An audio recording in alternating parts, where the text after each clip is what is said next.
My religion is Neyra Elana Darcy, breaking into gay people's houses and drinking tea. Welcome to The Story Thinker, a Webtoons and Witcher podcast for superfans with scene-by-scene analysis. Featuring sharp co-hosts for a fuller picture, we dive deep into character psychology, relationships, and theories.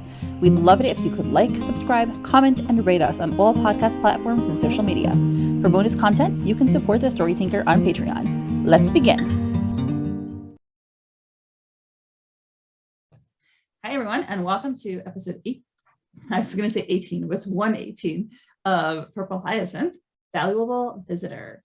And today we are here with Fwoot and Joy. Hello. Hello. All right, so this is the episode for the Kiwi shippers.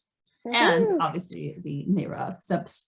But yeah, she comes in at the end, like she always does, and steals the entire show. And it has to be like the 4th time she's done it, I'm pretty sure. Yeah, Stefan F probably like giving her that role and making her Miss Drama, dramatic entrance. Yeah, and she is so good at it too. Well, we will do our simping in the appropriate time. Meanwhile, we open up with the APD, and it is, you already see right away that it's dark outside. The windows are dark. There's a yellow lamp casting a nice glow on Will's desk. He's on the phone, he's writing notes, and there's this massive stack of papers, which is unsurprising. He has his suit jacket in the back because you can tell like it's been a long day. And he says, yes, thank you, sir. Shuts the phone, scribbles, closes the file. He looks up at the clock. It is 9 p.m., which is very, very late. It is currently 9:36 p.m. where we are. And I would be pissed if I was still in the office. And he says, it's already 9, it's been a long day. And we see him walking through the hallway. And I was like, okay, there's going to be like just Will, he's pulling the late shift, but no, there's tons of people in the office. And then I remembered, oh, this is due to like the overtime that they all have to work. Mm-hmm. So yeah, a ton of people in the office. And then there's this gentleman, he seems ordinary looking, but I was like, is he drawn with enough detail to like warrant, is he a character? Is he just a side piece? He's like, evening, Lieutenant Hawks, working late, but he has a name. His name is Officer Jefferson. He says, Officer Jefferson, I was just finishing some stuff, heading off now. Keep up the good work. Bye. Try. Everything's been so hectic. Do you guys think this Officer Jefferson is important, or just a side character? I think side character, but also like, because I think Purple Hyacinth is introducing a lot of new characters, so I don't think a lot of them are going to be super important. So I think this Jefferson is just like, some like office banter, like office interaction, just to make it feel a bit more like homely. Yep. And he looks friendly. Which he looks sweet. He reminds me of Harvey. I know, right? It's for all. I mean, Harvey turned out probably still to be okay, but I'm like, you look too nice. What's wrong with you? And he keeps walking, and he peers into the office, and looks like the regular office, and everyone is there. There's like more people than usual there. We see Lila, and we see Kim, and then we see 3 unknown figures who we don't really know, and they're all busy. They're all like really working. And Kim looks over, Will looks at Kim and walks to her desk. And notice he doesn't walk to anyone else's desk. Presumably he has like the same relationship with the other people in terms of like chain of command. So like presumably they're all his subordinates, but who does he go to? His love. Yep. And he says, it's almost the curfew time, Liddell. You've been staying late a lot lately. And she says, good things we're cops and we don't actually have a curfew. Bad thing we're cops and the paperwork just won't stop. This poor girl. Like, oh, you can't imagine the amount of paperwork I had to do from the factory. Kim's like, and Will's like, don't worry, I can imagine very well. I've got just as much as you. Do you feel for them? Yeah. Yes. Go ahead. I like the mention of the curfew. Kind of like really brings in like those new policies, and you kind of see how like the characters like just like interact with them. Like, you bring in these new ideas, and then you see how like the characters kind of react to it. which I like. It's a small detail, but I like how they mention it. Yeah. I'm thinking. Oh, sorry. Go ahead.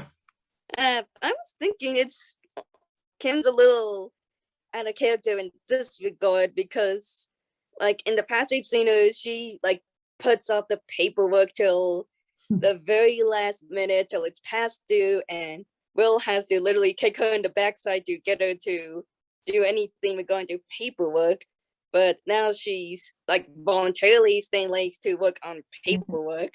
And I think she's basically, to me, that's kind of signaling that she's trying to ward off a lot of the trauma and the nightmares that she's going through. Probably the idea of, if I stay up and keep busy, I won't have to think about the things that happened with the factory org and finding out my best friend is Loon. Yeah, I really wonder if like it's gonna be, if we do see a therapy session with Kim, and if it will be brought up how like Kim is taking a more avoidant style of coping with it, sort of like, she's just, as Joy said, like she's just pushing herself into her work, and we kind of like, we see it like with Lauren too. She just went back to work and it was kind of acted as everything was normal, but definitely like avoiding some stuff. Yeah, I like that interpretation. I just saw it as her trying to be better, which, if you remember, the last time she was in the office, it was like sometime, season 2, she was doing paperwork, and Will was like, oh my gosh, what are you doing? And he was surprised. So I just saw it as like a sign of her changing, that she's trying to impress him or whatever. But yeah, that's a good interpretation. But they're staying like crazy late, because she says, so I'm staying late to finish them as quickly as I can so I can be free tomorrow. Oh, never mind. Okay, I thought she was talking about something else. But in any case, and she says, there's a newly opened restaurant down our street and my parents want to try it out, which is nice that she, has a good relationship with her parents, clearly, that she's, going to restaurants with them. She's excited about it. As, I can't see Will and Stefan going out and hanging out at a restaurant. I love Kim's relationship with her parents. We have like 2 panels of them from like episode 87, but it's like so sweet and it's like genuinely healthy. And I'm waiting for the Liddells to take William in so he can also know what it's like to have a healthy family dynamic. I know. He needs it. Poor fellow.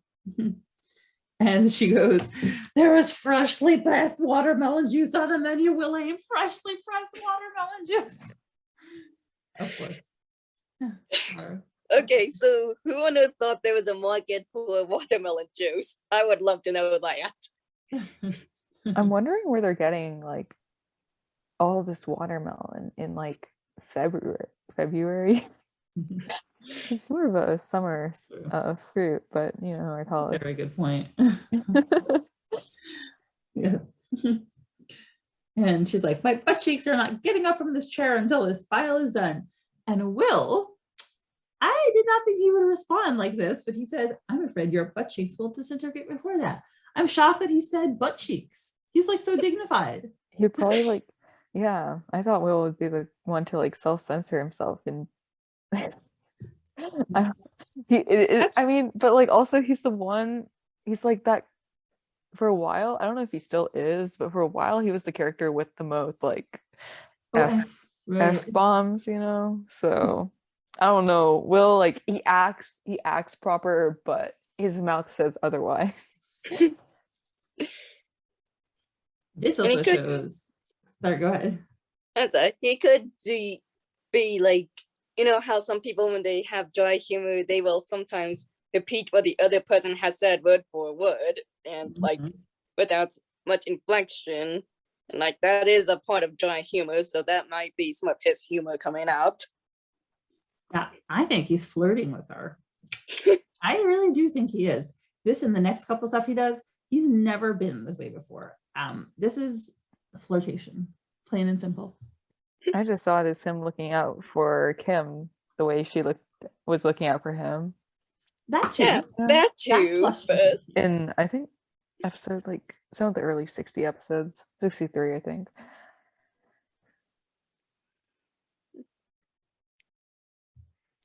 What did I say? I think you're I'm going to say it's like looking out for her. It's like that too, but also doing a dash of flirting. It's like he is loosening up quite a bit from the past few places we've seen him. And that is good. And yeah, what he does next, I'm shocked. He picks her up by the collar, which I never thought he would voluntarily touch her like that. And he says, if you want them to live to fight another day, you need to take a break too. It's like he picks her up from the Sorry, go ahead. It's like if she's a cat, and you pick cats up from the scruff of their neck. He's doing that with her collar. Yep. And she slaps his cheeks. She's like, I don't need my butt. And he's like, squished. I need the juice. So if you care about my butt so much, help me, almighty Lieutenant Hawks. And he's like, all right. Or more accurately, all right. Just stop doing that with my face. And everyone's looking at them. And it is so cute. That is total flirting. Sorry. And this other guy, see what I said? This other guy's like, would you help me too, Lieutenant? I told you, he's not helping anyone else. It's just Kim who gets this treatment. R.I.P.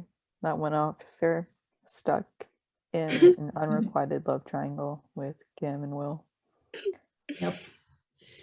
So 3 hours later, which means midnight, and there's like literally everyone still in the office, which is insane. It's like crazy hours. Kim slams down paper, gets up at the front of the desk, says, we're finally done. See, that's why you should do the paperwork. It's much faster when it's done by you. And he has this skeptical look and he's like, nice try, Kim. Also, get down. You're disturbing the others. She's like, I have office productivity in her, unlike you. And Will smiles. He has a smile on his face.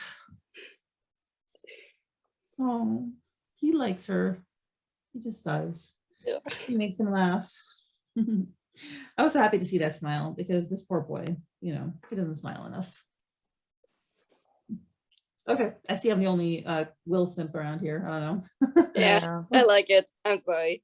I'm not particularly vocal with my sipping, so I keep my sipping on the inside.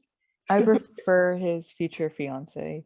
The arranged future fiance. Well, yeah, let's hope it's not his actual fiance. His father Hope's fiance. And he's like, it got late, please go get some sleep before tomorrow. We've been up since 6 a.m. Oh my goodness gracious, 6 to midnight. It's ridiculous. And Kim's like, by the time I get home, I'll have just enough time left to take a quick nap and get back here. Might as well put an all-nighter and get ahead in some files. Like, what happened to her watermelon plan? I don't know. Yeah, I wondered about that when I read that too. It's like, okay, so was the restaurant and the watermelon thing just an excuse for her to stay late, or did she forget about that? Or maybe she figures, okay, I can go home, catch a few Z's, and cram in some more work before we go out, because it's likely they probably have a set time that they're probably going to go out for, like either lunch or dinner. So it's likely she's trying to squeeze in work before that time. Yeah, and it's like, besides, I got my trusty sidekick with me, and it's her coffee mug, and it says on it, tears of my paper proofreaders, which we know Stefan F's logo on bottom says tears of my readers, but now it's tears of my paper proofreaders. I'm pretty sure they also sell tears of my readers mug. So I'm going to say, I used to be a writing tutor when I was in college, and I will tell you, the tears are real when you're reading other people's work, and it's like, oh no, basic grammar, people. I actually edited for years, so I've definitely done my share of proofreading, but I like it. I enjoyed it. That's why I did it. And she's like, ready to keep you up all night. Wink. She's cute. And he's like, well, okay, I was blushing when he said this, because he says, well, I know a place not too far from here where you could actually spend the night with someone else just as available for you. Okay, what did you guys think when you read this? Yeah, my very first thought was, wait, is he actually gonna be bored enough to like invite her to his place? Is he that close? Or like this is like very unwill-like to be even offering.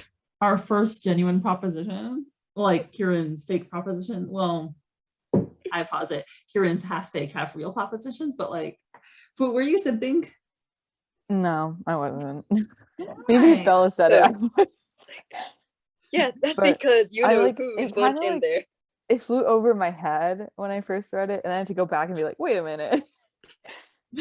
I think he knows what he's doing though. He has that little smirk on his face. I think he knows, which is also a sign that like he's teasing her and he's growing closer to her and he's relaxing around her.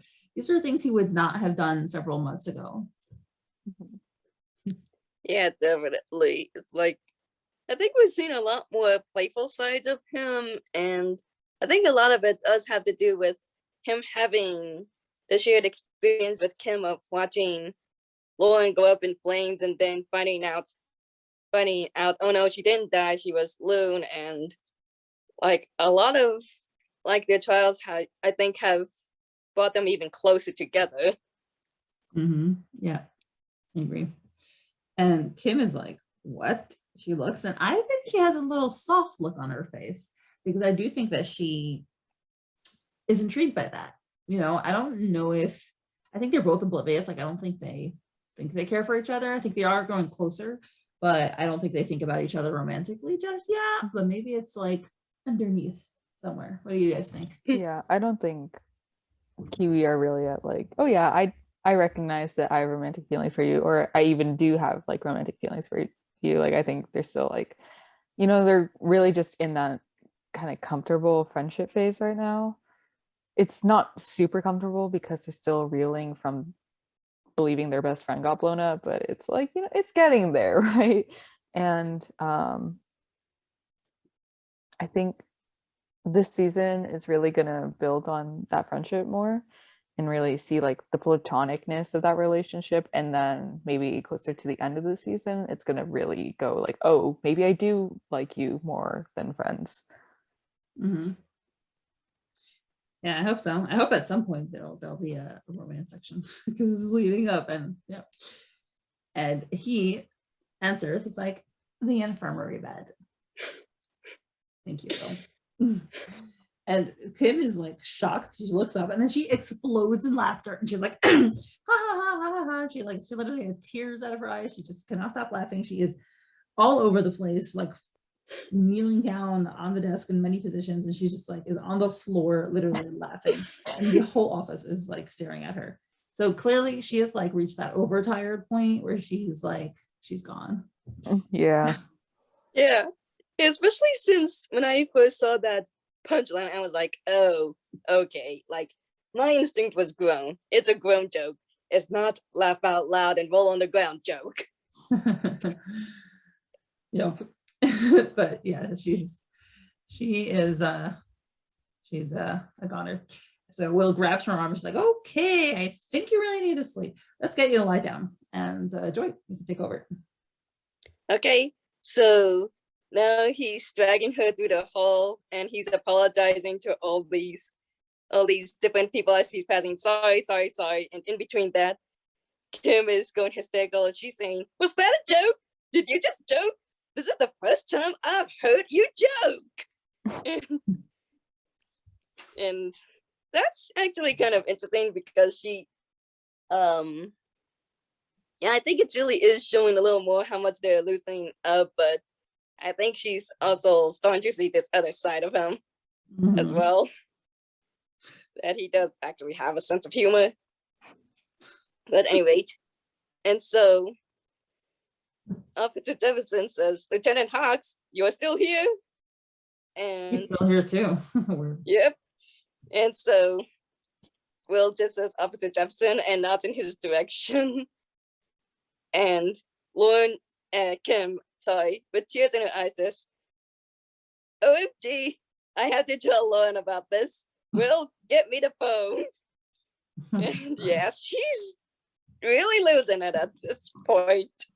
And so they switched the scene and they're in the infirmary now.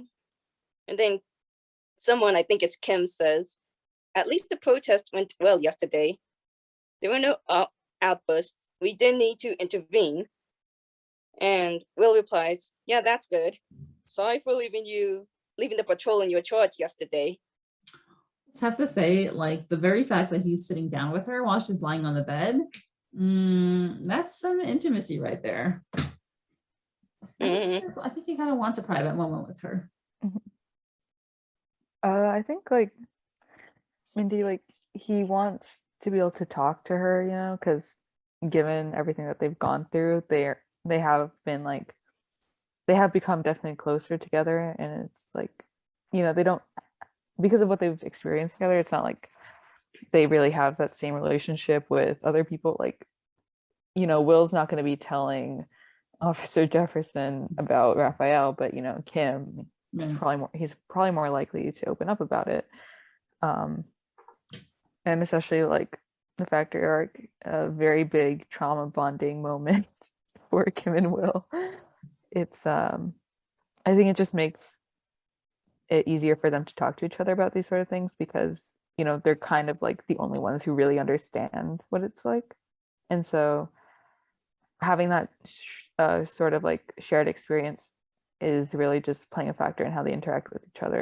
And you know, it's kind of like, you know, I talk to you now like because you're the one who understands what I'm going through, and I also enjoy your company, and you know, having this time with you because of all these things has really made me realize that, and I really appreciate you like being there for me. And that's why like I think that's why like Will apologizes for leaving Kim behind to go help with Lauren, because you know, it is still pretty stressful for them as officers, but you know, they have each other, and he didn't want to have to leave behind Kim, but he kind of had to help Lauren. Right. Yeah, so Will continues, I felt it'd be safer for Lauren to get back home accompanied. She's not working until the theater night. I'm actually kind of relieved that, yeah, which I'm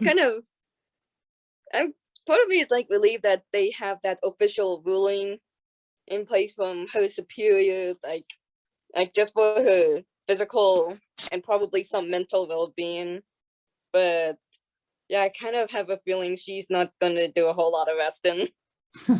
Yeah, the police are surprisingly well adjusted to taking care of their officers. Like the therapy, I'm pretty sure, was like mandated by like the superiors in the office. They were like, yeah, you got it, you go to therapy, you know. And I'm pretty sure Will also had to go through it. We just didn't see it, but it was like mandated for them. So and they have these like guidelines in place for, you know, Lauren. So they are looking out for their officers, and I appreciate that.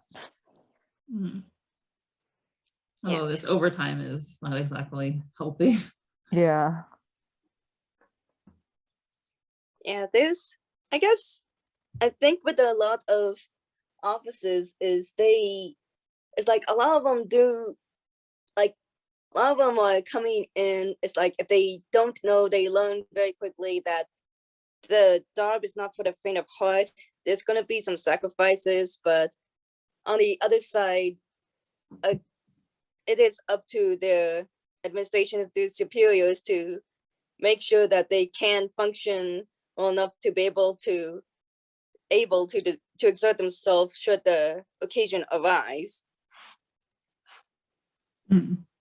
Right. So anyhow, is that everything we've got for this section? Yeah, I think so. Okay. All right. So Kim says, thanks for taking care of her. I knew the return would be too soon for her. She told me her upcoming plans, and I'm still worried it might be too early for her body to handle. And Will says, she did say we'll be working on lead together once she's recovered, so that's good. We'll be able to watch her more closely. And Kim sighs, yeah, you're right. Actually, I guess she says, yeah, right, and then sighs. And says, anyways, talking about the protest. By the way, just a question. When she says her upcoming plans, is that what Willow was referring to?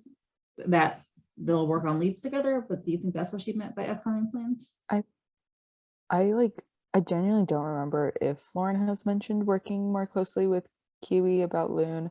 Yeah, I don't think so. I'm a little concerned because I'm like kind of confused on what Lauren's trying to get at, because she did recently mention how like, yeah, I can't tell people about Loon because, you know, it puts them at risk. And like I kind of understand telling or like explaining to Kim and Will why she's Loon, you know, what she has accomplished, but like even so, back in episode 111, I was still like, I don't know, I feel like this is a little much, like she was really going into depth about like Flemings and such. And I was like, is this really stuff they need to know? But I guess it makes sense if they're going to be working on the leads together. But then again, I'm kind of questioning Lauren right now, because I'm like, why are you like, I don't know why she would want to get more people involved when I really don't think there needs to be, unless she needs like cover for Herman. Because like she's just setting herself up with liabilities, and you know, more people in on Loon, more people, it's more likely that they're going to get found out, more people that she's responsible for who could get hurt. And you know, especially like if now that Kim and Will actually do know something, if the Phantom Scythe catches on, then she and Kieran won't be the only targets. Kim and Will also be like heavily affected by it. Yes. Yeah, I guess we'll see. I'm also curious about that.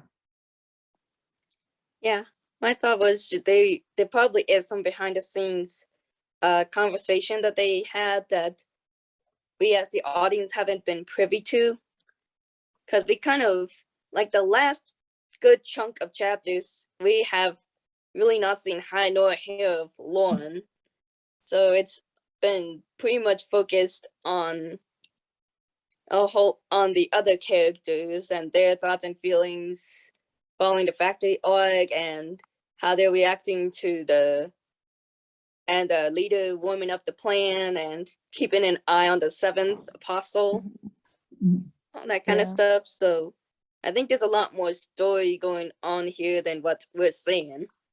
Yeah, and I think I like how this is like definitely some foreshadowing for Eclipse, which is, you know, that very popular theory that Kiwi and Loki are eventually going to team up together and kick ass. So that gets me excited, but I am just slightly concerned for Lauren. I'm like, girl, think this through. Especially with the betrayal prediction. I don't know if she's thought about it. I can't remember if she's thought about it recently, but I'm like, Lauren, the more people you let in on this, you're setting yourself up. Just be careful.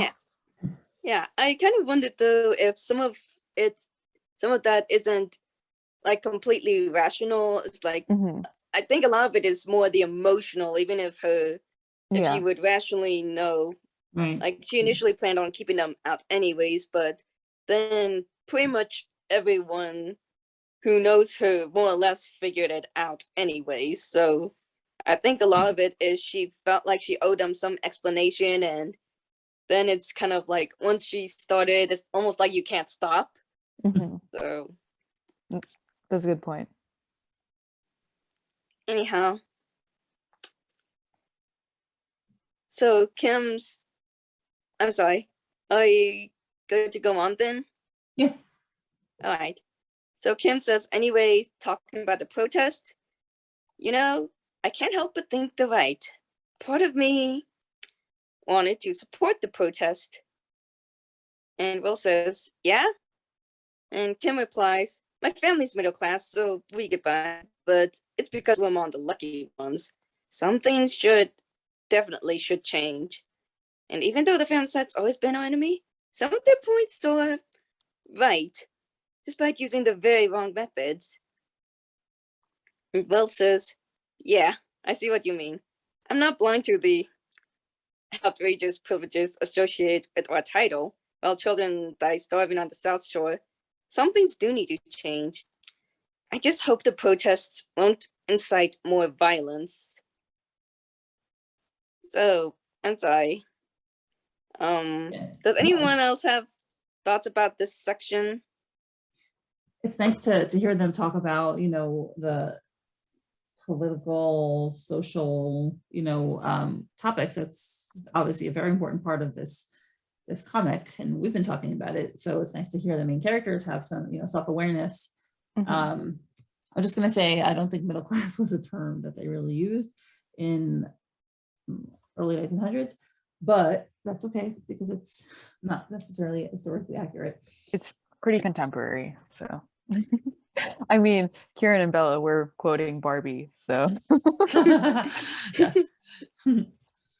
Um, But I think it's great that that they're thinking about it and talking about it, and I think what she said about the Phantom Scythe is just very succinctly put. Like, they have good points, but they're using like terrorism, which means killing innocent people, to make them. So Yeah, and I really think that the fact that the scythe is using this very extreme method is like, I have, especially as we learn more about the leader, I am really less and less inclined to believe that they actually are about social change, and they're like, definitely the leader isn't, but yeah. So anyhow, I really like how Kim acknowledges these very relevant issues in the comic, because it has been a while since these topics were brought up. I think like the last time they were like super seriously talked about was probably like episode 86, not 86, 68. There we go. And that was between Lauren and Kieran. And so we haven't actually seen Kim and Will really like, even go near this sort of topic. And I find it really cool that they are doing that, because there has been a lot of speculation about how Kim feels about it, how Will feels about it.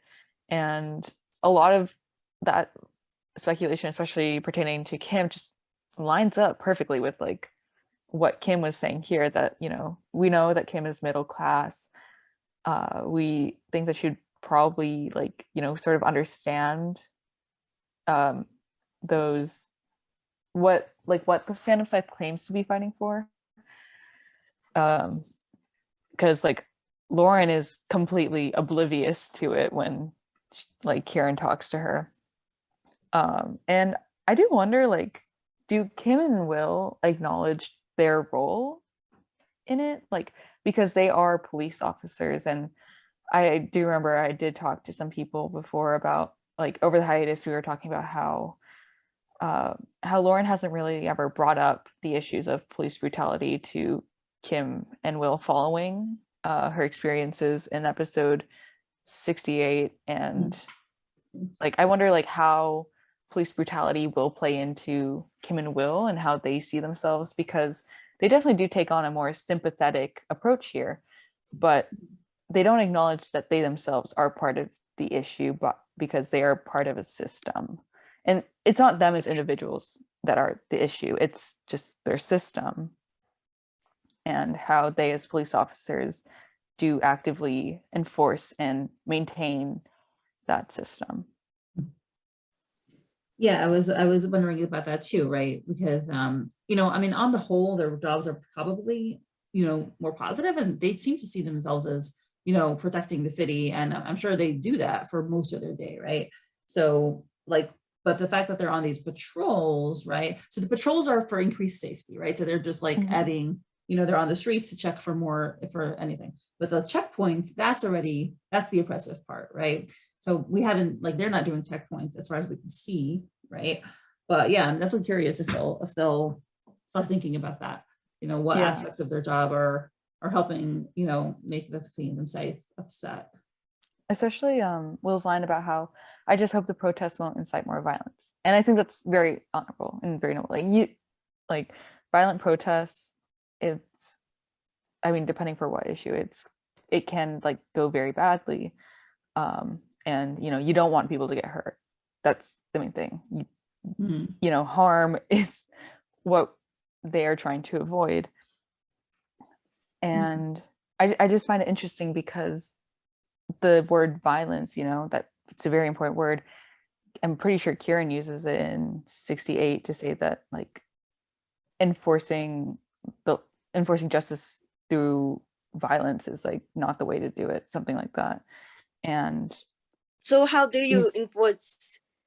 So if someone is using violence though against other people, like in breaking the laws, say, or like in terrorism, how do you stop them by like with, you know, well, my point like is that's that kind of my, I guess, kind of my issue with like having a straight up no, absolutely no violence, like pacifist kind of approach is that there are some situations and some people that are just that literally just stopping them, and sometimes stopping them with the same amount of violence is the only way to ensure safety for the most people involved. I mean, we live in a fallen world. Like, there's always going to be casualties, and a lot of innocent people do get hurt, are going to get hurt. But sometimes you do have to just do what is necessary to for the safety of others, to lessen the damage, so to speak. yeah, that's absolutely true. But I think what Kieran's point was is that the police force is a system that enforces justice through violence, like very much generally. And the points that that line sort of calls to that we've seen in the past are when Lauren smashes like stake against the mirror, and when Lauren and Will pull a gun out on that thief. And yeah, violence, you know, weapons are definitely something that are used to protect other people, and they are unnecessary for some situations. But Kieran's point was that not all situations require violence. However, the police force still use violence, or they still use more violent methods. And it was definitely supposed to be a commentary on, you know, our own systems in real life. And I don't think that we've seen so much of that in this, like in the panels that we've like had the right now we're not, right now I wouldn't say that this is real life commentary, but I think 68, just given like the time it was published and around when it was written, with a lot of the world events that were going on around the time, because it was published in late 2020, so there were a lot of protests that summer, especially around police brutality. And, you know, the violence that police use, I think it was sort of like supposed to lean into those ideas and lean into a lot of what the world had been going through at the time. But I just find it interesting that Will is concerned about the protests becoming violent, which is a valid concern, you know, because again, we don't want people to get hurt.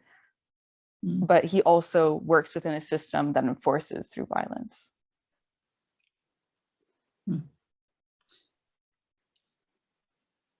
Anyway, I think what he says next is really interesting. I'm happy that there's a lot to discuss there. So if you want to read those panels. Sure. So Will continues, families like mine have been their prime target. To be honest with you, it's almost weird that my father's head is not already rolling on the ground. He was chief of police and actively involved in governmental decisions back when it all started. Not many of his past colleagues are still alive. They were practically all assassinated. So then, why was my father kept alive? And you actually see a close-up of his hands, they're kind of trembling and gripping at each other as he says this. And he continues, do they have a reason? Part of me has always been afraid we'd be their next victims.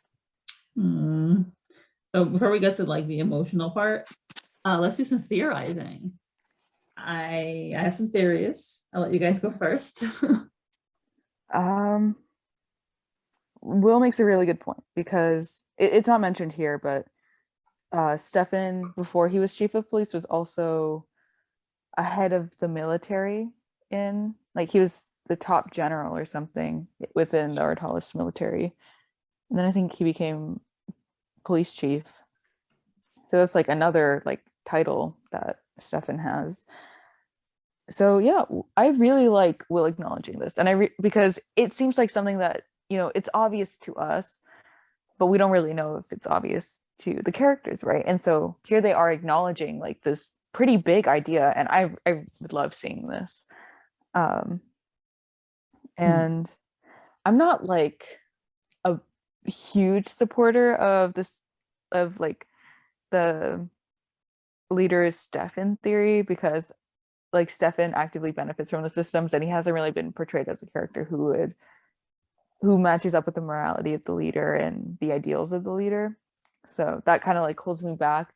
But one of my close friends, Charles, last night posted a theory that Stefan is in fact the leader, and that's why, that kind of keeps him protected, him and his family protected.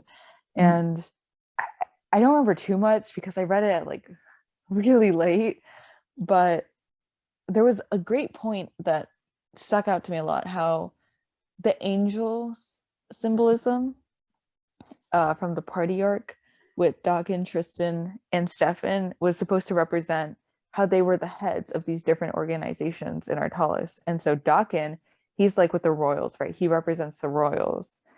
Tristan, he represents the cops, right?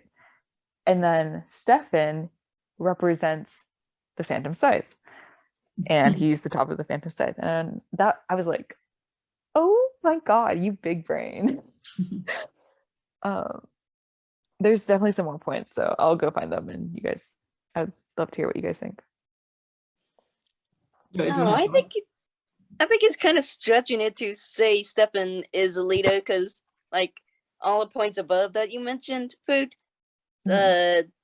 like the leader is supposed to at least nominally be particularly supposed to be concerned for the poor, and everything we know of Mr. Hawks, is that he just flat out doesn't. So my thought is that maybe Raphael is like the linchpin as to why Will and his family haven't been targeted yet, even though they should be at the top of the Scythe hit list, because, and I don't know if it has to do with like they are blackmailing Raphael through, like, by saying we will kill them, we have no reason not to unless you cooperate with us, or if Raphael himself is somehow providing some active like protection. I think I'm leaning more strongly towards the first scenario though, because as Raphael, as far as we know, is probably just the messenger. So I don't think a messenger would really have a whole lot of sway as to who gets certain protections and who's not. I like that theory. I always thought, I didn't think Stefan was necessarily the leader, but I thought he might be one of the apostles. Same. Because like he hasn't been killed yet. And then we know from, last couple episodes that at least some of the PS are nobility. But I will say also the fact that he, is clearly very unsympathetic to the poor in his real life that we've seen so far could just be an excellent act. I was thinking, okay, so like I really like the idea that it's Raphael, not Stefan, who's the one like protecting his family, because it definitely does tie into like, what we see with Bella and what we see with Kieran and Sandman, where like, they're kind of kept in the Phantom Scythe, where they were kept in the Phantom Scythe by like the blackmailing of their family. But for that, it would mean that keeping Raphael in the Phantom Scythe is more important to the Phantom Scythe than killing off one of the top people in the country, that being Stefan, his dad. And I did like, this was a really, really old theory, but I think it came up in like Charles's theory last night. But like, if Stefan were a leader, or just let's say some high-ranking Phantom Scythe person, maybe the reason that he's trying to get Will to marry Darcy is because Darcy has connections to the royals, or and because of that, he will basically place Will into the circle of the royals, and through that he can get more information or whatnot on the royals, and he's basically just building like a web. I thought that was a really interesting idea. That's cool. I like it. Well, now we have a nice emotional part. I feel so bad for him, like his hands are shaking. It's nice that Will's sharing that with us, that like, yeah, we didn't think about it from his perspective. Like, he could have been fearing for his life his whole life because he knows his father's powerful, and PS is after, rich and powerful people like him. That's scary to live like that. Like, every night you go to sleep and you don't know if you're going to be murdered in your bed because of your dad. Mm-hmm. And I kind of wonder if Lauren had to go through that, or more likely Tristan and 𝗥𝗲𝗍, because specifically after Lauren finds out that her parents were apostles, like I don't know, honestly, given Lauren, it probably didn't cross her mind, but I think it would be interesting if the Phantom Scythe did use Lauren perhaps as like blackmail towards her parents. We'll hurt Lauren if you don't do what we say. I've you know what I suspect that they, never mind. No, my theory was off.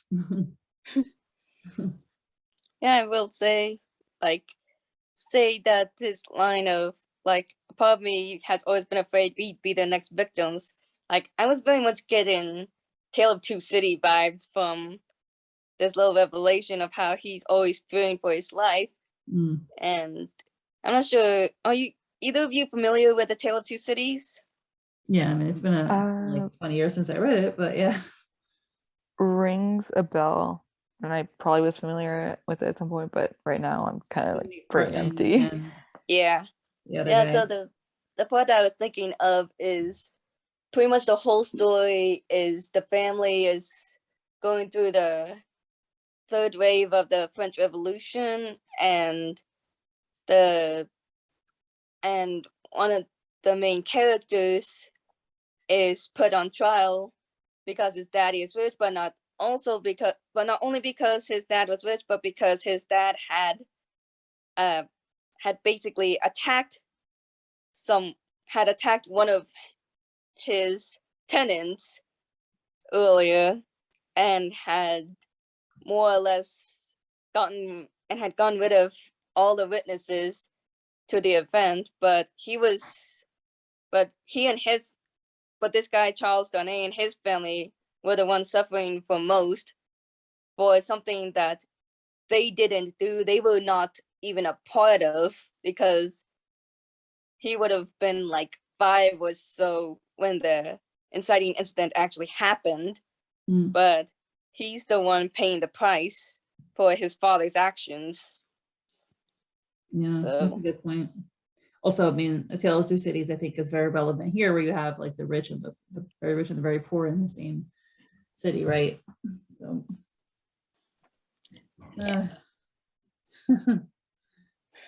okay. So Kim says, "That's awful. I'm sorry, Will. I didn't mean to." And Will cuts her off with, "It's okay. I think I'm more afraid the ATST will repeat itself again." More trauma, poor boy. I know.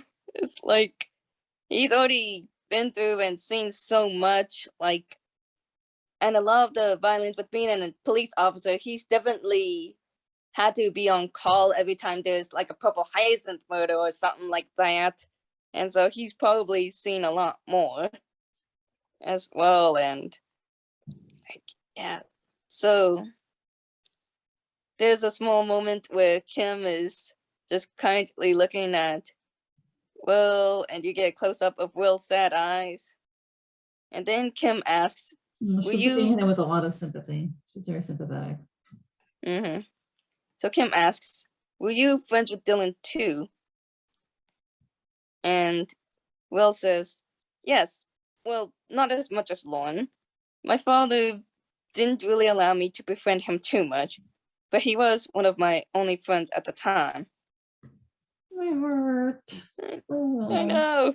It's like, I think it's kind of interesting that Kim actually thinks to connect the dots with the, like when he mentions the ATST, and that one was actually a very specific event, and she knows that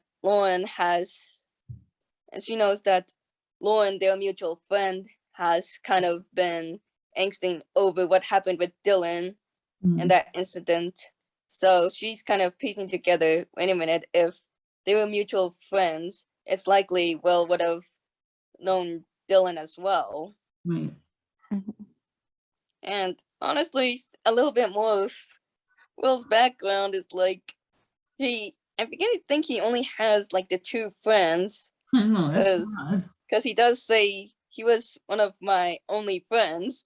So, and we do know that he has the picture of him and Dylan and Lauren. So I really think those, like, he must have had a very lonely childhood.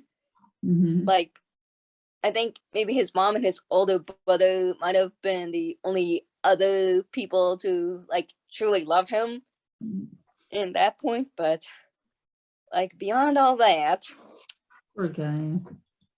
yeah. So Kim says, I see, and Will continues, she never accepted his death. I did, and it's the only reason I've been able to move on. Only too soon, it seems. I keep thinking that if we had searched further that day, and then we had that flashback where he's telling Lauren, he's gone, Lauren, we have to get away. And Will continues his part in the present day. If we had not given up so quickly, maybe we would have been able to find him. Aw, that's sad. What do you think? Do you think so?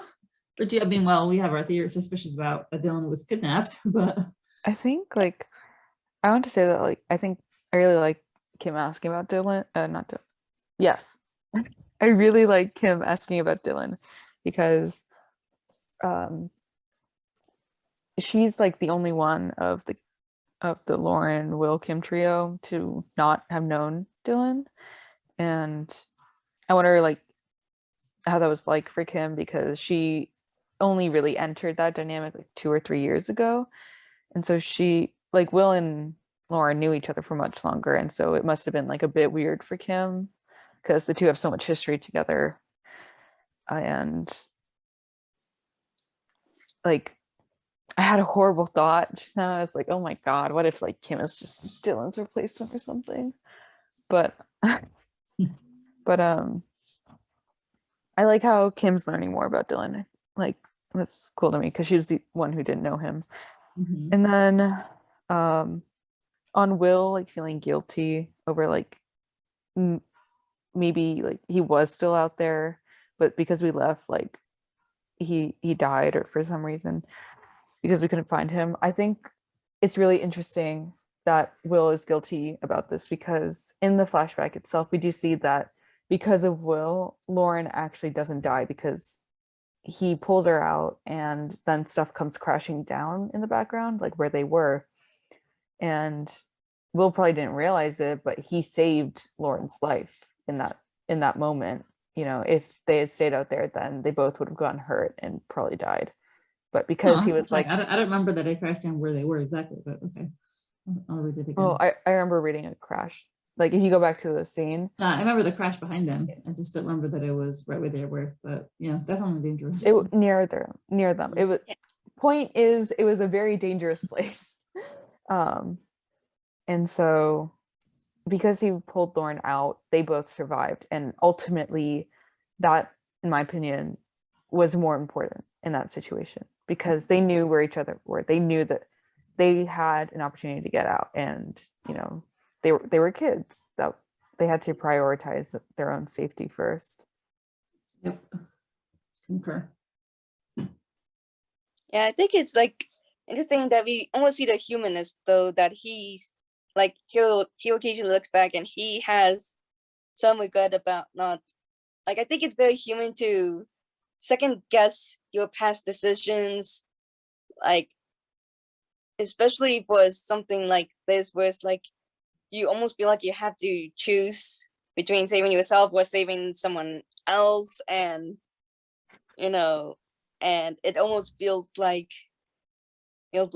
every decision you make is somehow going to be the wrong one, but also the right one. So yeah, very interesting how human this is all going. And I don't know if you're hearing this, but I am getting a ton of notifications on my thing. Don't worry, we can't hear it. Okay, good. Mhm. All right. So there's a pause, and Kim says, "You must have been terrified the night at the factory." And Will kind of looks at her with, I believe, slight astonishment. Mm. And she says, "It's as if I think he's everything astonished happened." that someone is acknowledging his feelings, because he's Yeah. always used to acknowledging other people's feelings and listening to other people's feelings. I don't think he ever talks about, or almost never talks about, his own feelings. And to have someone pay attention to that and validate that is just so affirming for him. Mm-hmm.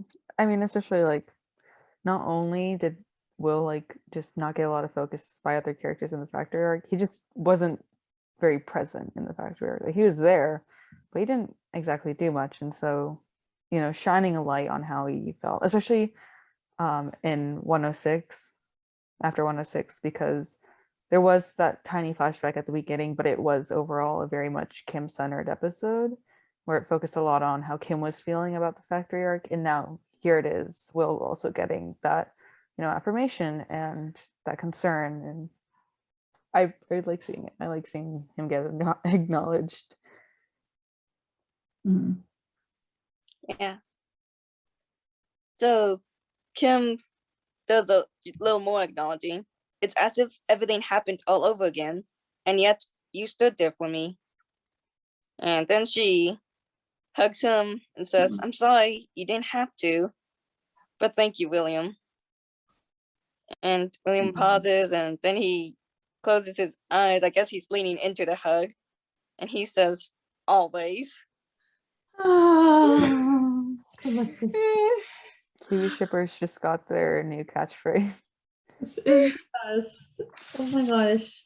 I mean, forget Kiwi shipping. This is just so beautiful and poignant. They're friends and they're there for each other. And William gets some attention and some care and some like affection, and he needs it so desperately, and he accepts it, which is half the battle.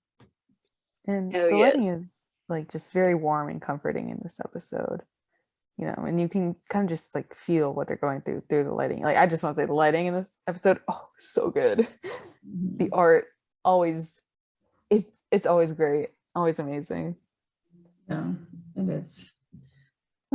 These two, poor Will, like you even see like the attention to detail, like he's fidgeting with his fingers while before she starts hugging him, which that is just indicative of his anxiety, really. I think it's really nice that Will does have someone that he can open up to about his personal feelings, like, and actually voice them, because I feel like it's sort of different with Lauren because they grew up together, so she can more or less guess how he's feeling in these different circumstances. Like, the closest we've gotten though is, like, I think it's the last episode where he was telling her how much watching her die had affected him, but having him talk some more about some of his inner feelings, I think there was a part of him that held back about saying what he feels about Dylan, like as far as he knows, dying in the ATST, and maybe even his role in that. Like, even like, yes, we know he wasn't directly responsible, but emotionally he feels somewhat responsible for the fact that Dylan died or had disappeared. And like, but he doesn't really say any of this part to Lauren because she's already got her own trauma relating with dealing with Dylan's disappearance, possibly death. And so who does he really go to? his brother had run off. His mom, I don't know what the deal is with the mom. We do know at this point she doesn't even remember him because of her dementia. But yeah, I think it's really nice to see all these characters just opening up a lot more about their feelings and having someone to, to voice their feelings and to receive some comfort as well. It is. Beautiful. And that light always gorgeous. Well, we're ready for our third section. Dakin and Tristan. Dakistan. I like them. I love my kings. Okay, so we get, honestly, it's becoming a bit of a iconic scene or iconic panel, but we get that one shot of Tristan and Lauren's house, just cue and change, scene change. And we see Dakin in the attic, and he's going through the papers, and it's most likely the Snapdragon files and whatnot. Okay, I just realized in that picture in the house, there's someone on the porch. You see that? Oh my god, what the hell? Leaning over the balcony. Is that supposed to be Lauren? No, I think it's Darcy. Oh, really? Oh my god. That makes sense. And then Stefan F, you big brains. Oh my god, that, damn, I didn't even think of that. I just noticed it. I'm wondering, like, I was like, oh, that's nice. They reused one of their previous photos where Lauren's staring out the balcony. And I'm like, wait. Wait a minute. No, because now we have to check the previous shots and see what subtle they recycled it. Genius foreshadowing. I'm impressed. I'm very impressed. Okay, so we have Dakin and Tristan in the attic, or we see Tristan first, and he's looking through the papers and files. And he looks very concerned as he looks down, and he's looking at a framed picture of him, Dakin, March, what is most likely Annabelle March, Alexander, Rachel, Stefan, probably Josephine, and then Will, Dylan, and Lauren. The photo is dated on October 13th, XX13, which is Lauren's birthday. And you can see that Lauren's wearing a little party hat. And she would have been turning 8 right in this photo, if my math is correct. Cute.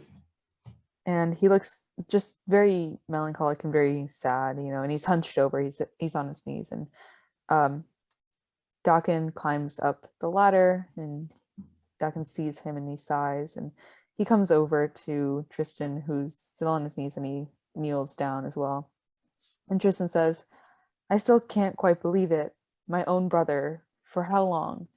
And I think just given how we've seen Tristan speak to Lauren and how like none of it has really come off as a lie in some of the earlier episodes, I think we can safely cross off Tristan from the Phantom Scythe suspect list, which is honestly such a relief, because if that man turned out to be Phantom Scythe, I would be so betrayed. I would take it personally. Yes, I know one person finally who was like morally unquestionable as far as we know.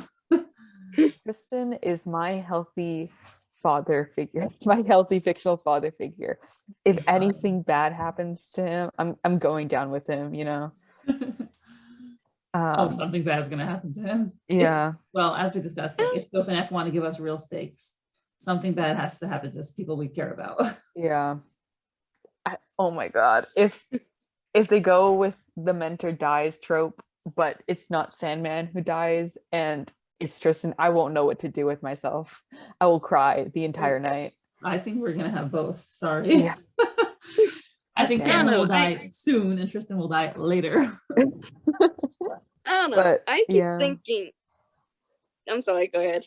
Oh, sorry. I was gonna say, I think they need to keep Tristan around a little longer, so when they reveal that Dakin is the leader, they can have that sweet, sweet Dakistan angst. Yes. The reveal would definitely crush him. I don't know. I keep thinking that Tristan might be the one to die next, and one of my reasons for that is you had the back when they had Lauren at the like at the graveside, and she has a final message for Dylan of "I'm gonna keep fighting for you," and then you had the transition from like, I call it the dearly departed angel because what else am I? Because it's the angel near the graveyard. But anyways, you have Tristan, I believe, in that transition is directly mimicking the angel Mm.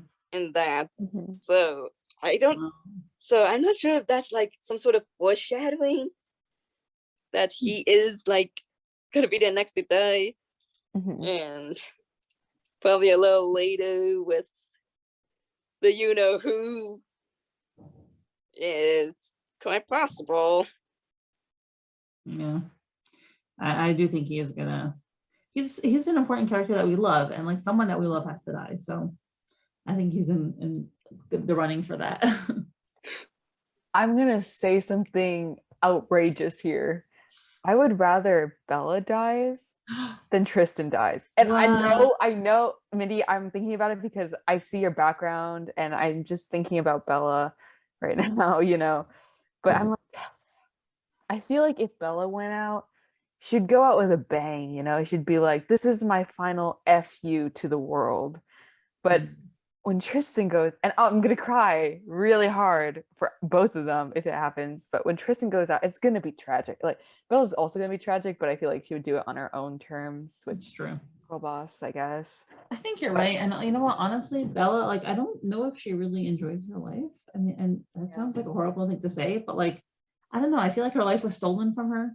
And I don't know if like this is the life that she would choose for herself, really. Yeah. But like Tristan, I feel like, he still has so much with like Lauren that we've been seeing, and I really I want them to stay happy. And I know Bella is like my top ship, and I'm like, Bella, how do you feel?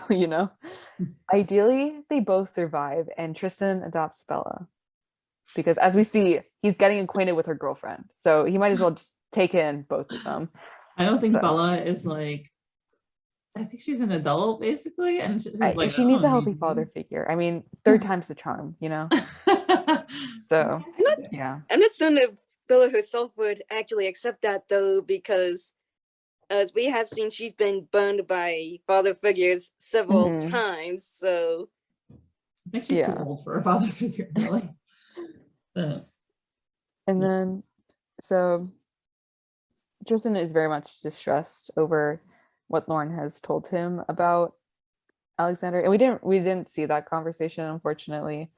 So we don't really know to the extent of what was shared, but it's pretty damning. And Dakin pats it back and he says, "I know, Tristan. I know." I'm like, "What do you mean by that?" I know. What do you mean by that? Entendre. You knew? it, Did you know that he was Snapdragon? Did you know that he was Phantom Scythe? I think that's what he means. does he know the pain of betrayal because when it gets to his Phantom Scythe cause? Yeah. Like, I don't know. I don't know. Like, that's the one thing that keeps me. That's one of the main things that keeps me from shipping Duxton, is that Dakin is very, very, very sus in my book, and I cannot wish happy endings on villains type of person. I mean, Kieran is the purple hyacinth, and Bella has killed a lot of people, so we got to make compromises here. No one is morally correct. There's always one of them that's a little morally reprehensible. Yeah, some of us, I don't know, like we litter, some of us kill people. I mean, like, we all have our flaws. We're all working on it, Some of us just happen to be war criminals. There's nothing we can do about it. Okay. This is when my husband hates Kieran. Does not understand why I'm in love with him.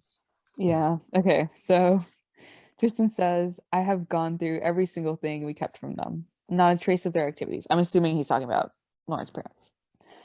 "I knew they were supporting the Snapdragon back then, but I never thought they were part of it. And then founding members of the Phantom Scythe." And we see the photo. And I have something interesting to share, but this panel actually got replaced. Originally, it was a wedding photo from Rachel and Alexander's wedding, and I believe it was replaced because it was a continuity error. Because they're supposed to be looking at this sort of like friends and family photo, not the wedding photo. So it did get replaced, but I have screenshots of the original panel because there was a lady on the side of the wedding panel who, by the end of the episode, because we see Darcy there, I was like, hold on, was that Darcy's mom? Like, and because I think there is like some ambiguity to how the Darcys are related to the Sinclairs, but I'll get to that at the end. And so Tristan is very much like concerned over how Alexander and Rachel went behind his back, you know, to be Phantom Scythe. And Dakin says, when I think about it, I am not that surprised, which is an objective truth, you know. And even though Lauren's not here to like suss him out, I'm like, yeah, you wouldn't be surprised if you already knew. And so he says they were both lawyers. Again, another objective truth. And Dakin does this a lot. He just says objective truths. Yes. Like, but the road was slippery, right? So suspicious. I wonder if he has actually learned this, and like anyone else, because I think Marge is also the runner-up suspect for leader position. Where they have learned how to phrase stuff carefully so that it's objective truth, enough truth that Lauren wouldn't catch it, but there's enough not said. Like, because if they grew up with the Sinclairs, they would have known Lauren, and I'm not sure how much they would have known, but known about her ability. They probably might have discovered it early because she might have just blurted something, like being the kid that she is like, caught them on, oh, that's a lie, I know that. And they very quickly, like, they learn how to phrase it so she doesn't catch it, kind of like how Kieran has started doing that in a lot of his interactions after he found out about what makes her ability tick, so to speak. Yeah, I agree. I think that makes a lot of sense. They've learned to talk like that. And so, yeah, Dakin says they were both lawyers, both disgusted by what they were seeing in their daily practice, which confirms a lot, because this was speculated before that, you know, the reason that Alexander and Rachel really like got into Snapdragon was because of their occupation as lawyers. And so they really, you know, were kind of in the midst of like all these battles with the law. And here we get it confirmed, which is, I really like this. It's really good, like, just characterization of the two. And Duggan says they were adamant about the necessity to bring about changes. It used to create a lot of tensions with Hawks. He's referring to Stefan, and made them grow apart. Back when Josephine was still there to soften his heart. I want to cry because I'm like on the train that like Stefan, not that bad, and I do think he loves his wife very much, and I've been on this train for a while. And it's really nice to see that, like, yeah, he does love his wife a lot. Also, it's very nice. I think this is like our first mention of Josephine Hawks since like way back in season 1. Yeah. And the fact that she was apparently more soft-hearted, so that's nice. You know, we don't know when she started like going declining for health-wise, but like it was nice to know that someone nice raised Will, you know, or helped raise Will. Yeah, I think Josephine was mentioned at the beginning of the party arc, New Year's party arc, because they were like, oh hey, is like Josephine doing dance tonight or whatever, and so Dakin comforts Tristan, and he says she's not dead yet. I've heard she doesn't have long to live, unfortunately. Not many of us remain. First Annabelle, then Rachel and Alexander. Josephine is now on the brink of death, and Stefan's been more distant than ever. And now it's not time to get melancholic. Pull yourself together, my dear. I'm gonna cry. I will actually cry. This scene took me out. I was a goner, you know, because like I really like the idea of like their friend group, right? the older cast friend group. Mhm. So like as the characters that we saw in the photo, and I like seeing that, like the old generation, and then we have the new generation, which is like Lauren, Kieran, Kim, Will, Bella, Darcy, etc. And their mentors are like the older generation, and I really kind of just like that parallels. It makes me happy inside just seeing it. And also like the older generation gives me very much like Harry Potter Marauders vibes. But yeah, that's my 2 cents. I also do find it interesting that first Annabelle, meaning that Annabelle died before Alexander and Rachel, because we don't actually know when she died, but now we know that it was before Alexander and Rachel. So Orion Massacre. I'm just thinking, gears are turning in my head. Okay. Yeah. So there's a bit of a pause, and Dawkins says, "There's someone waiting for you downstairs." And when I saw this, I was like, hold on. Wait, who did you think it was? I actually don't remember. Like, I didn't think it was Darcy though. Like, I was like, there's someone waiting.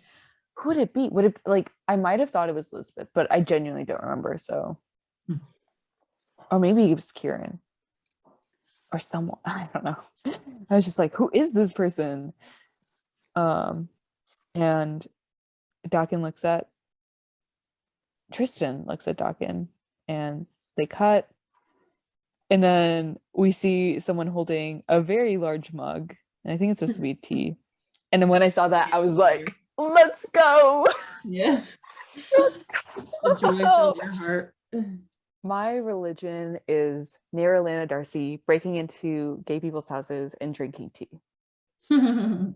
Because she's done this twice. Like, not only has she completely stolen the show at the end of an episode, but she's also just been waiting for people while drinking tea. It's like her thing, I think, again, third time's the charm. Next time she's going to show up at my house and drinking tea, and I'll be looking forward to it. Amen. May it be. May your dreams come true. Yeah. And so you at least draw it, I could, or write it. I'm Yeah. a little too powerful. But anyways, Tristan walks in, and Dawkins is following him, and he says, "Excuse me for keeping you waiting, Lady Darcy." And she's there sipping tea, and she looks so fine. Casual. And then the Super episode comfortable. Yep. Yeah, just like she owns the place. Yeah, she is. So super confident. So I guess one thing I wonder about is, since Tristan did basically, not Tristan, Dawkins had to basically announce her to Tristan, which was, I think, the reason why he came up in the first place, was to tell her. It's like, I don't think it's like a total break-in like it was at the Viper, but there's certainly that parallel where she is like, but she definitely showed up unannounced, I believe, and there's definitely the parallel of her being like not as dressed up. She's dressed down, and her hair is down and wild. Yeah, this is very much like very similar to when she came to Bella's house, like, And they're also the same type of lamp, if I remember correctly. Yeah, so she's very much more relaxed. As Joy said, her hair is down, her clothes are much more casual. So this isn't supposed to be like a very like formal meeting. Right. And there, like, I do have some questions, like, why is she here? Why of all people? And it does, as I mentioned earlier, it raises some questions of how she's associated to Tristan and Dawkins, because she is like from a noble house, but she was invited to their New Year's party, even though like we didn't really know about any relationships between her family and the Sinclairs.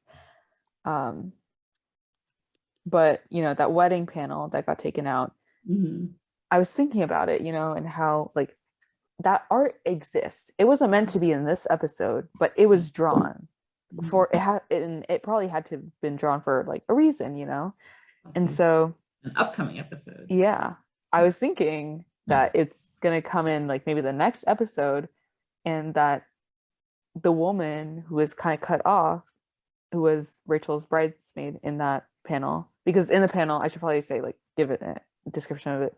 In the panel, there's Rachel in a wedding dress, and then there's Alexander next to her, and then slightly behind Alexander, but next to him is Tristan.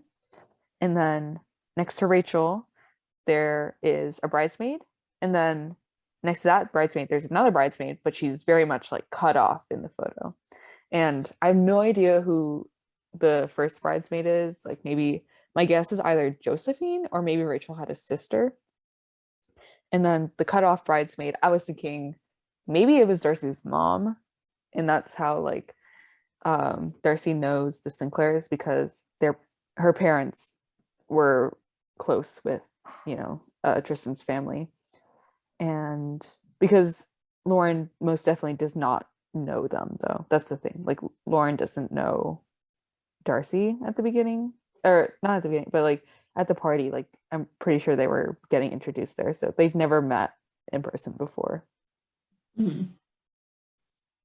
Go ahead, I don't know. I don't know if this is like something that wasn't like, it was a relatively new development, because we were finding out that there were a lot of people, like I believe it was like Redcliffe and the leader, that eventually climbed their ladder up to like their current position of witches. And I don't know if something similar had happened with the Darcy family, just why they don't seem to have been included in that circle of friends that was that first generation that we referenced earlier. But obviously they're prominent enough that Mr. Hawks thinks that it would be a good idea for Will to marry the daughter. Yeah, and I was talking to Soph a while back, and we were joking about how it was that, because Soph posted this panel of Darcy saying like, "Oh, I'm very happy in the wardrobe," which is funny because like it's kind of almost like an in the closet joke. Oh, that's so funny. Darcy is very much a queer character, and so I was chatting with Soph, and Soph said that Neyra is actually richer than Will's family. Oh, okay. So I was like, girl boss. But yeah, I was thinking that in that wedding photo, it exists because Tristan is going to show it to Darcy in the next episode. Tristan are talking, and you know, it's going to be like a small moment where it's like, you know, I knew your family, I knew your parents, because we don't actually hear about Darcy's parents. I'm pretty sure we've heard about her grandma, but not really much about, you know, her mother and father. And then I was thinking, like, why is Darcy showing up to the Sinclair's house? Like, what does she need? And someone brought up the point that this could be kicking off the like, oh, he's dead thing, you know. So I hope that the he's dead thing isn't Tristan, because, you know, but this definitely like does sort of like establish a relationship between Darcy and Dakin and Darcy and Tristan. So if either of them dies, it would make sense that like she was kind of in on it and she knows about it. Oh, sorry. And then I was thinking like that maybe Darcy is asking them for help with something. Either like maybe she's telling them about Elizabeth's plans, or maybe she's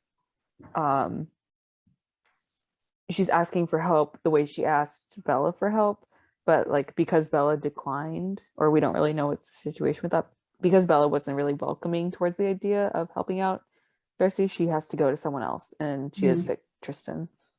That's what I'm thinking. I'm thinking that she decides like she wants out of her life. You know, it seems like she's like working kind of like a spy for the queen, and she hates it. So I feel like she's approaching Tristan to be, you know, I want out. How can you help me? I can give you information about like shady business that the queen is doing, and like you help me get out and not have to work for her anymore. That's kind of my theory. I also kind of wonder, like, maybe she's going to Tristan because like he's chief of police, and this is a really kind of out there theory, but maybe she's going to expose the circus to Tristan. Oh, interesting. I was thinking the queen, but that's okay. Yeah, there's a multitude of what she could be here for. We really don't know, but Yeah. Because of Darcy's relationship to Bella, she probably knows about Bella's relationship to 𝗏𝗏𝗃, as you know, she was a circus performer, and Bella probably told Darcy about what was going on in the circus, you know, when they were probably younger. And so if Darcy is aware of like the abuses that went on, and we haven't heard of any abuse though. we don't really know, but it would be like, I think it would be Bella interesting. says Bella views the circus as like a great thing. Yeah, we've never heard anything negative about the Yes. circus yet. I mean, by episode 115, Bella is like, yeah, I don't trust Apostle 7, you know, I'm fully with the leader. But Right, that's Apostle if there 7. is some like if like Darcy is mistrusting of 𝗏𝗏𝗃, then I could see her being like, hey, I've built up a lot of evidence against this dude. Can you like look into it?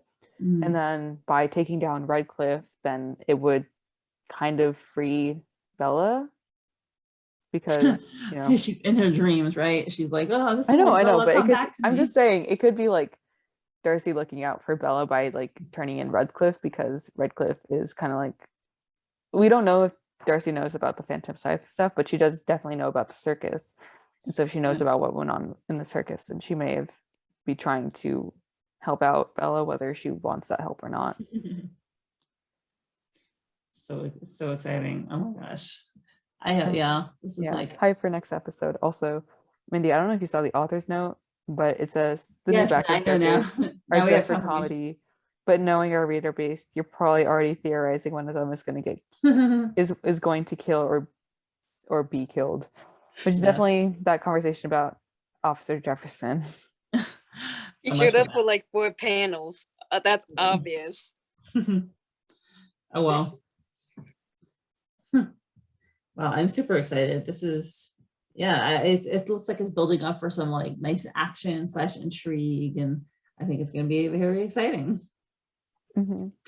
I love how Darcy's getting more incorporated into, you know, the plot line, because I was like I didn't know like how she would be, because she didn't really seem to have any ties to the main characters. But now, you know, it's slowly building up, and I love to see it. Yes. All right. Any other final thoughts before we close out? Really excited for the next episode. I actually like cannot wait for that conversation between Tristan, Dakian, and Darcy. Well, they might give us, you know, a switcheroo and go somewhere else. Oh yeah. If that did happen, I'll cry. Yeah, I kind of feel like they've been doing that a lot with these last episodes, where they kind of, it's like the plot line and the story you follow isn't quite as linear as it was in the previous 2 seasons. Like you're trying to introduce us to as many characters and squeeze them in as much as possible. Yeah. It makes for suspense. Keeps us on the edge of our toes. I don't know if this will actually happen, but I have seen a lot of people like debating whether like homophobia is a thing in 𝗏𝗏𝗃, and I think if it is, then the next episode would be a neat way to address it, because it could be like a subtle nod for Darcy to like see, you know, a same-sex couple, and then, you know, be like applied to her own relationship, which I think is neat. That's cool. Yeah. So she could find like comfort in that, you know, Doc and Tristan, it's working out. So it gives her a bit of hope for her own relationship. But then again, it may just be like a whole like homophobia isn't a thing here. Yeah, I don't know if that's the issue. I think the issue is just that it's Bella and she doesn't want her, you know, and she's mad at her for whatever reason. But I don't know. It's just like, I kind of like thinking about it, you know. Yeah. Well, I'm very excited. So we will see next week what we get. If we get more of this, or if we go to like, I don't know, Kim and Lauren or something. I mean, yeah, Lauren and Kieran or whatever. Well, thank you so much for coming on. It was fantastic as usual. Thank you so much. Yep, thanks for having us. Awesome. Have a great night. Bye. Bye. Thank you so much to my current patrons: Susie, Lady Libris, Lily, Jenny, Haley, Molly, Veronica, Emily, Joe, Rochelle, Saucy Tacos, Meg, Anne Rose, Priya, Alexa, Misty, Joanne, Hattie, Imelda, Esther, I'm Watching Good People, Tori's Prophecy, Marie, Emily, James, Jen, Aaron, Jay, Lily, Beckett, Miranda, Christine, Sadie, Kelly, Danielle, Teresa, Mrs. Castaldo, and Carrie. Your support is truly appreciated.